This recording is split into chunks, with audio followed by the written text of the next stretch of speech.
நம்ம காவிரி வந்து ஒரு வழியில மெல்ல உண்மை நம்ம சாரதா கிட்ட சொல்றோங்க. இதுக்கப்புறம் மறைச்சு வச்சு ஒரு பிரச்சனை கிடையாதுன்னு நினைச்சுக்கிட்டு இங்க பாருங்க அம்மா, நீ நினைக்கிறது கிடையாது. அது மட்டும் நான் விஜய் விட்டு பிரியவே மாட்டேன். பிரியறத பத்தி யார் பேசினாலும் எனக்கு செம கோவம் வந்துடும்.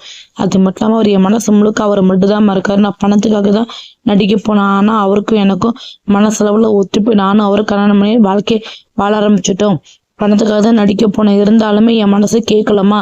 என்ன அறியாம அவர் மேல காதல் வந்துச்சு. அந்த காதல் கொஞ்சம் கொஞ்சமா நாங்க 2 பேரும் கல்யாணம் பண்ணியே வாழ்றதுக்கு எல்லா விதத்துலயும் ஒத்து போச்சு. அதனால 2 பேரும் சந்தோஷமா வாழ்க்கை வாழ்ந்து இப்ப அதுக்கு அடையாளம் என்னோட வயதுல குழந்தை வளருதுமா அப்படி சொல்லிட்டு மிகப்பெரிய குண்டை தூக்கி போட்டாங்க. இதை கேட்டுன்னு சாரதா அப்படியே இடிஞ்சு போய் உட்காந்து ஒழுங்கு முறை இந்த பையனுக்கு போனை போட்டு இப்பவுமே இங்க வர சொல்ல அப்படி சொல்லிட்டு காவிரி போட்டு அடின்னு அடிக்க ஆரம்பிச்சுறாங்க. இந்த பக்கம் நிவின் வந்து செம்ம கோவத்துல நிறுத்துங்க அத்தை, தேவையில்லாம ரொம்ப பண்ணிட்டு இருக்காதுங்க. அது மட்டும் இல்லாம காவிரி கர்ப்பமா இருக்கான்னு சொல்லிட்டு இருக்கா.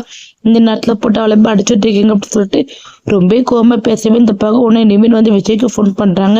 ஆனா விஜயோட ஃபோன் சுவிச் ஆஃப் ஆகிறத பார்த்து சரத்துக்கு செம்ம வந்து பாதியடி பண்றதெல்லாம் பண்ணிட்டு லாஸ்ட்ல மொபைல் சுவிச் ஆஃப் பண்ணி போட்டான். இதுக்கப்புறம் நான் எப்படி சும்மா விட போறது கிடையாது, ஒழுங்கு மரியாதை போய் நியாயம் கேட்கதான் போறேன் அப்படின்னு சொல்லிட்டு காவிரி தரன்னு இழுத்துக்கிட்டு நம்ம விஜயோட வீட்டுக்கு போறாங்க. அங்க போனா உடனே நம்ம தாத்தா நம்ம பாட்டி அது மட்டும் இல்லாம ராதா எல்லாருமே அங்கதான் இருக்காங்க. எங்க பொண்ணு சாரதா வந்து செம்ம கோவத்துல நீங்க பண்றதெல்லாம் நல்லா இருக்காம, என் பொண்ணு இப்ப இருக்க நிலைமையில நீங்க இந்த மாதிரி டிவோர்ஸ் அதுன்னு சொல்லிட்டு இருக்கீங்க, ஒழுங்கு மரியாதை பொண்ணு இந்த வீட்டுல வச்சுக்காங்க அப்படி சொல்லிட்டு ரொம்ப கோவமா சொல்றாங்க. இதை பார்த்தோம் நம்ம பாட்டிக்கும் நம்ம ராதாக்கு செம்ம கோவம் வருது. பாத்தீங்களா இப்ப உங்க வேலைக்கு நீங்க வந்துட்டீங்கன்னா பாத்தீங்களா, இத்தனை நாள் என்ன சொல்றது பணத்துக்காக தான் ஆசைப்பட்டு விஜயோட வாழ்க்கையில சொல்லி பேசிட்டு இருந்தாங்க. இப்ப பாருங்க நம்ம நினைச்ச மாதிரி ஆயிப்போச்சு. காவிரி கொண்டு வந்து இங்க விட்டுறான்னு சொல்லிட்டு பண்ணிட்டு இருக்க. நம்ம டிவோர்ஸ் பேப்பர் அது இதுன்னு சொன்னோன்னே பயத்துல காவிரி கொண்டு வந்து இங்க வாழ வைக்கணும்னு சொல்லிட்டு சொத்தை முழுசா அடையிறதுக்கு திட்டப்பட்டு இருக்காங்க அப்படி சொல்லிட்டு வாயே கூசாம நம்ம ராதாவும் பாட்டியும் இப்படி பேசிட்டு இருக்குங்கிறதுலாம் பார்த்தா தாத்தாக்கு ரொம்ப வந்து நிறுத்துக்கிறேன். நானும் பார்த்தாக்கு ரொம்ப ஓவரா பேசிட்டு இருக்கேன்.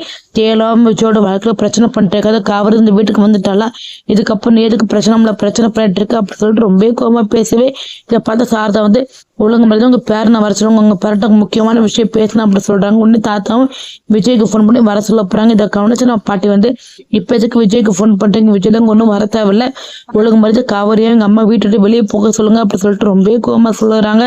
கரெக்டா அந்த நேரத்துல தாத்தா சொல்றாங்க, நீங்க கொஞ்ச நேரம் வாய முடிக்க, விஜய் வந்த பிறகு விஜய் என்ன முடிவு எடுக்கிறானோ அதைப்படி நடப்பான் அப்படி சொல்லிட்டு விஜய் ஃபோன் பண்ணி வர வச்சிடறாங்க. விஜய் வந்தோடனே காவிரி பார்த்து சந்தோஷப்பட்டாலுமே ஆனா காவிரி கிட்ட எதுவுமே பேசாம என்ன தாத்தா ஆயிட்டு இவங்க எதுக்கு வந்திருக்காங்க அப்படின்னு சொல்லிட்டு ரொம்ப கோவமா கேட்கறாங்க. இதை பார்த்தோம்னா சாரத்துக்கு செம்ம கோவம் வந்து என்ன தம்பி எதுவுமே தெரியாத மாதிரி பேசிட்டு இருக்கீங்க, அது மட்டும் இல்லாம காவிரி நீங்களும் பெரிய போறதுன்னு சொல்லிட்டு உங்க பாட்டி உங்க சித்தியை சொல்லிட்டு இருக்காங்க. உண்மையா காவிரி விட்டு நீங்க நடத்தமா பெரிய போறீங்க, நான் காவிரி கிட்டங்கிறது உங்களுக்கு டிவோர்ஸ் வேணுமா அப்படி சொல்லி கேட்கறாங்க. அதை கேட்டு விஜய்க்கு அப்படி தூக்கி வாரி போடுது. உடனே நம்ம பாட்டியும் பார்த்து நம்ம விஜயோட சித்தியை பார்த்து கேட்கறாங்க. விஜய் வந்து என்ன சித்தி இதெல்லாம், அது மட்டும் இல்லாம என்ன பாட்டி இது, நான் காவிரி கிட்ட டிவோர்ஸ் வாங்குறதுக்கு நான் கையெழுத்து போட சொன்னேன்னா, அது மட்டும் இல்லாம காவிரி கிட்ட போய் இதுக்காக இந்த மாதிரிலாம் பேசுனீங்க அப்படி சொல்லிட்டு ரொம்ப கோவமா கேட்டுட்டு இருக்காங்க.